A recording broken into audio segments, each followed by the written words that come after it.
ಕ್ಷೇತ್ರದ ರಾಜರ್ಷಿ ಶಾವು ಸಮಾನ ಮನಸ್ಕ ಮೈತ್ರಿ ಅಘಾಡಿಯ ಅಭ್ಯರ್ಥಿ ವಿನಾಯಕ್ ಅಪ್ಪಿ ಪಾಟೀಲ್ ಅವರ ಪ್ರಚಾರಕ್ಕಾಗಿ ಪಾಟಣದಲ್ಲಿ ಭವ್ಯ ಸಭೆಯನ್ನು ಆಯೋಜಿಸಲಾಗಿತ್ತು।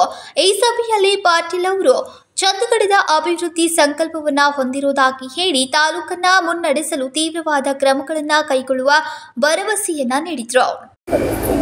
चंदगड मतदारसंघातील रणधुमाळी सुरू असतानाच खरं तर चंदगड मतदारसंघामध्ये पंचरंगी ही लढत चाललेली आहे आणि त्या पंचरंगी लढतीमधले शाहू समविचारी आघाडीचे या ठिकाणी उमेदवार आहेत की शाहू समविचारी आघाडीचे उमेदवार विनायक उर्फ अप्पी पाटील यांचा सरपंच असं का पाटणेपाटा या हॉलमध्ये मेळावा झालेला आहे आणि मेळाव्याच्या अनुषंगानं आज त्यांची समविचारी आघाडीची जी भूमिका आहे ती अप्पी पाटील सर तुमची जी भूमिका जी का आहे चंदगड मतदारसंघातली ते व्यक्त करायची आहे। नमस्कार, मी पहिल्यांदा आपल्या KM चॅनलचं नमस्कार स्वागत करतो।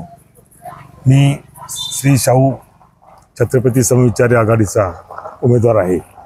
गेली 2 वेळा मी या चंदगड विधानसभा मतदारसंघाचा अपक्ष म्हणून निवडणूक लढवलेला कार्यकर्ता आहे। गेल्या अनेक वर्षापासून सार्वजनिक सामाजिक आणि विधायक काम करणारा कार्यकर्ता आहे।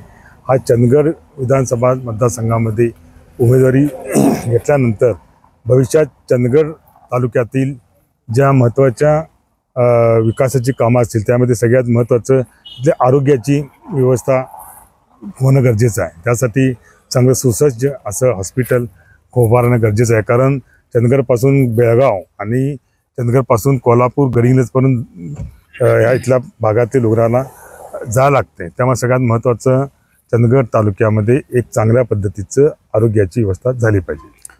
साहेब, महाविकास आघाडीचे आपण एक घटक असताना ही वेगळ्या पद्धतीनं तुमची जी संघटना जी आपण म्हणतो शाहू समविचारी आघाडीचं घेण्यापाठीमागची नेमकी भूमिका काय असणार आहे तुमची? कारण तुमच्या महाविकास आघाडीच्या ज्या सुरुवातीच्या कालावधीमध्ये नंदाताई होत्या आणि ही चूल वेगळ्या पद्धतीने का मांडलेली आहे? गेल्या अनेक वर्षे आम्ही काँग्रेस आणि राष्ट्रवादी काँग्रेस पक्षाच्या माध्यमातून त्या विचारानंच काम करणारा आम्ही कार्यकर्ता आहे। खरं वास्तविक माझी संपूर्ण राजकीय वाटचाल कारकिर्दी बघितली तर मला ह्या वेळेला महाविकास आघाडीमधनं खरा दावेदार मीच होतो।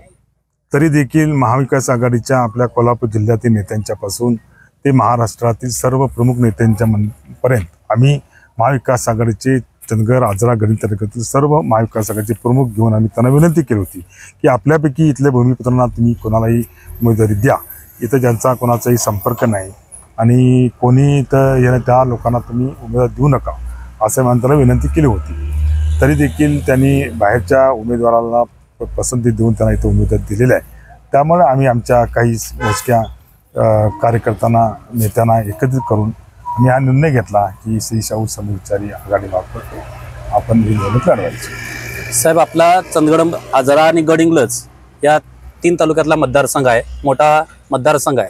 तुम्ही एक विजन या मतदारसंघासाठी नेमकं कोणत्या अजेंडावरती किंवा विकासाचा मुद्दा नेमका या विकासासाठी काय असणार आहे? आता गेल्या अनेक वर्षे काही पद भोगत असताना मी गावातील अंतर्गत रस्ते खडीकरण, डांबरीकरण, आरोग्याची व्यवस्था, पिण्याच्या पाण्याचा प्रश्न असे करत आलेलो कार्यकर्ता आहे।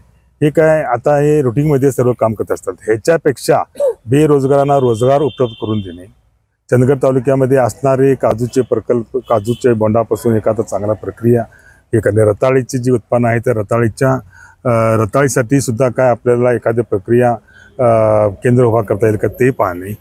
चंदगड तालुका हा सर्व ह्याच्या आपला पर्यटन म्हणून त्या तालुक्याची ओळख व्हावी अशा पद्धतीने ह्या निसर्गाचा आपण उपयोग करून घ्यायचा प्रयत्न करणार आहे।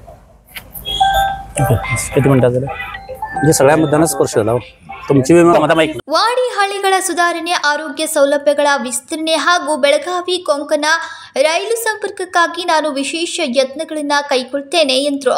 ಎಲ್ಲ ನಾಯಕರು ಅಪ್ಪಿ ಪಾಟೀಲ್ ಅವರಿಗೆ ಬೆಂಬಲವನ್ನ ವ್ಯಕ್ತಪಡಿಸಿ ಚಂದಗಡದ ಅಭಿವೃದ್ಧಿಗಾಗಿ ಅವರಿಗೆ ಜಯಶಾಲಿಗಳನ್ನ ಮಾಡುವಂತೆ ಮನವಿಯನ್ನ ಮಾಡಿದ್ರು।